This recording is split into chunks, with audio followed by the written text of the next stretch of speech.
For this ETF Prism Report, we're going to cover Russia. It is an issue that is in the news constantly. It affects our politics, it affects geopolitical stability, it affects the price of oil, it affects hacking scandals. And we thought today we would give the ETF perspective, the ability to use ETFs to either get exposure to the long part of the Russia market or be short the market. And if you are long, is it a tactical bet? Is it a long-term trade? And what exposures are really there, and what is the best mix of ETFs to get that exposure? So we're going to work it through in our software the way we would normally do in a portfolio review. Now, this isn't an issue that really has a ton to do with the Taroso portfolios. We have a 2.17% exposure to Russia in our global alpha model. But that said, it's all about understanding it, and this is a real great way of showing how we look at ETFs and dissect what's really under the hood.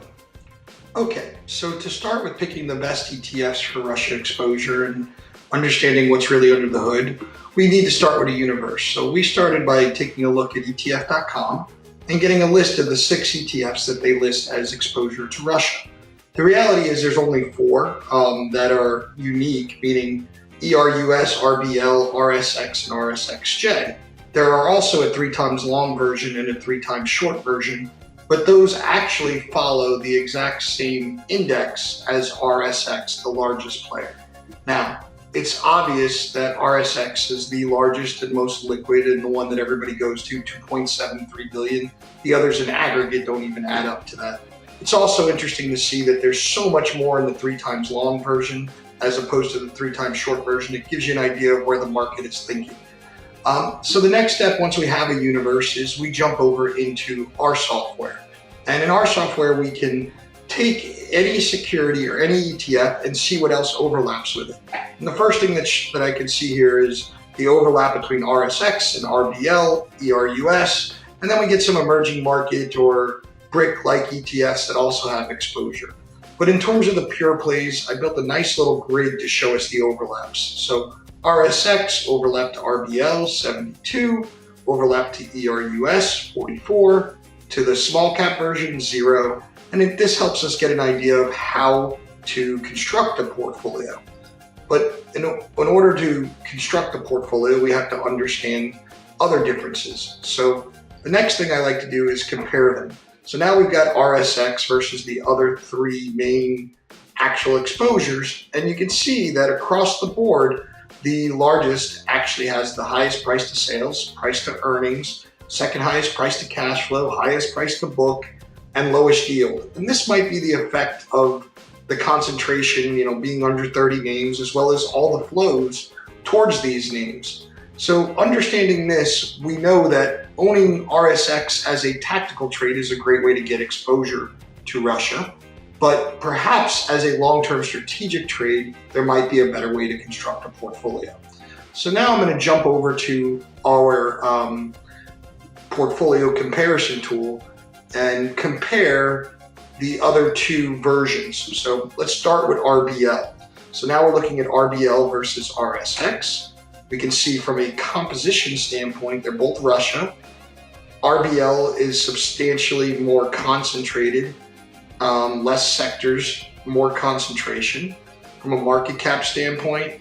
And from the underlying securities, you can see that concentration at the top. Now, from a fundamental standpoint, however, we are getting better fundamentals and a similar expense. Now, if we look at the other one, which is ERUS, it's a similar story. From a composition standpoint, the sectors, again, concentrated in energy, less sectors to be exposed to.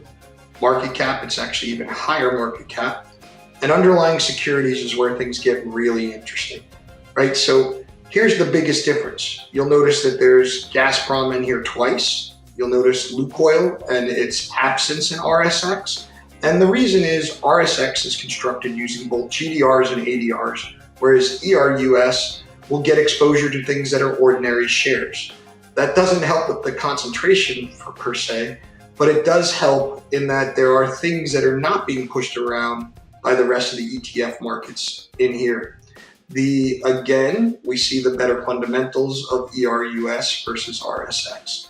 So with all that said, we've come up with a portfolio to evaluate the idea. Let me find it here.